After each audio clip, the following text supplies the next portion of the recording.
देखिए, पॉल्यूशन को लेकर के सरकारें अपना ढाल बनाती हैं पराली। सही बात है, कुछ पॉल्यूशन पराली से होता होगा, लेकिन किसानों का दर्द समझना चाहिए।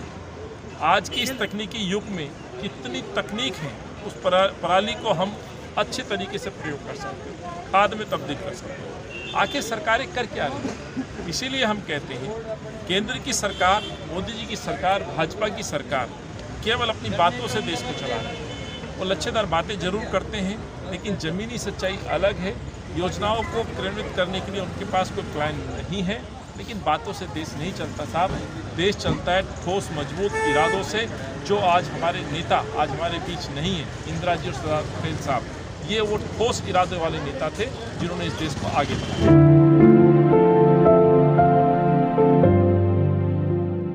लेकिन एक चीज मैं कहना चाहता हूं, जो अहंकार में डूबी मोदी सरकार थी या प्रधानमंत्री या भाजपा के नेता, कम से कम राहुल जी ने उनको ये मजबूर कर दिया कि उन्हें ये कहना पड़ा कि किसानों को एमएसपी जरूर मिलेगी। लेकिन कांग्रेस पार्टी तब तक शांत नहीं बैठेगी जब तक एमएसपी को पूरी तरह से कानूनी तौर पर उसमें दर्ज नहीं कर दिया जाता, लिखित तौर पर किसानों को आश्वस्त नहीं कर दिया जाता। अनाज मंडी और दूसरी व्यवस्थाओं को सुचारू रूप से पुनः स्थापित किया जाए, ऐसी कई मांगे हैं।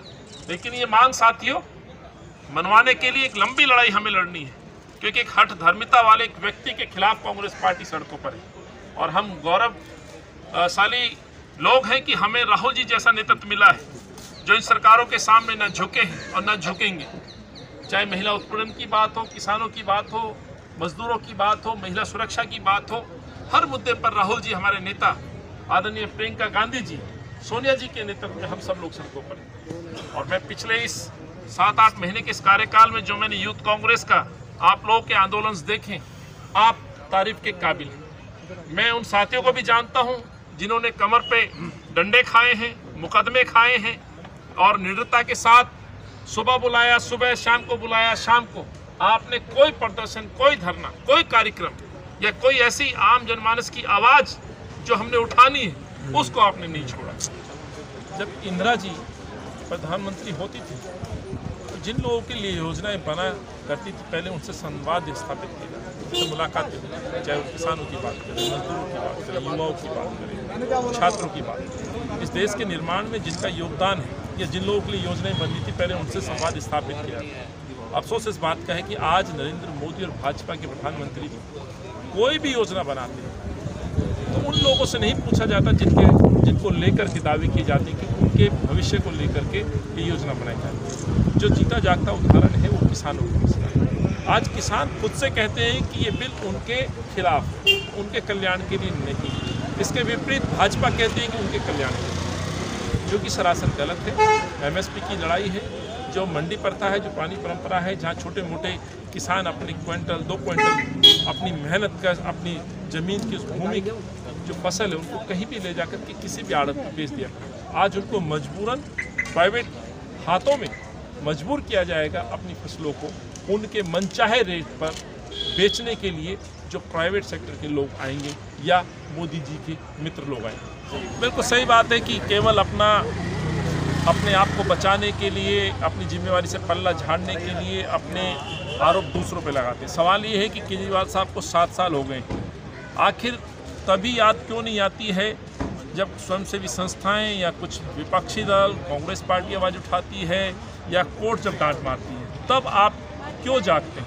आप पहले से तैयारियां क्यों नहीं करते? कई प्रश्न हैं जिनके जवाब केजरीवाल साहब नहीं देते हैं। ग्रीन टैक्स के नाम पर बॉर्डर्स के ऊपर बड़ी तादाद में पैसा वसूली होती है। प्रत्येक कमर्शियल व्हीकल से 800 रुपये की पर्ची कटती है। आखिर वो पैसा जा कहाँ रहा है? आपने पब्लिक ट्रांसपोर्ट को बेहतर बनाने के लिए क्या कदम उठाए हैं? इसका जवाब केजरीवाल साहब नहीं देते हैं। तो बातें ये हैं, खास तौर से जो मैं कहना चाहता हूँ कि केजरीवाल साहब अपनी जिम्मेवारी से पल्ला झाड़ते हो, ध्यान भटकाने के लिए आए दिन नई योजनाओं का अनाउंसमेंट करते हैं, लेकिन सच्चाई इसके विपरीत है। वही उन स्कीम्स को, उन योजनाओं को ज़मीन पर नहीं ला पाते हैं, और आज जनता मजबूर है गंदी हवा खाने के लिए, गंदा पानी पीने के लिए। और केजरीवाल साहब कहते हैं कि सब कुछ ठीक है, सब कुछ ठीक है। सर, बीजेपी आज भी नेहरू जी को दोष देती है, कहती है हम 70 साल में जो गड्ढे थे वो उनको भर रहे हैं। ये कोई नई बात नहीं है। भाजपा इन बातों को लगातार अटैक करते हैं, लेकिन दुनिया जानती है इस नव भारत, इस हिंदुस्तान को इस तरक्की तक लाने का जो योगदान है कांग्रेस का योगदान है। नेहरू जी जैसे, पंडित जी जैसे व्यक्तित्व ने ही इस देश को नई दिशा दी। तो भाजपा के आरोपों पर मैं कुछ नहीं कहना चाहता हूँ, लेकिन देश जानता है कि पंडित जवाहरलाल नेहरू जी का जो योगदान है वो अतुल्य है, अविस्मरणीय है, उसको हम भुला नहीं सकते।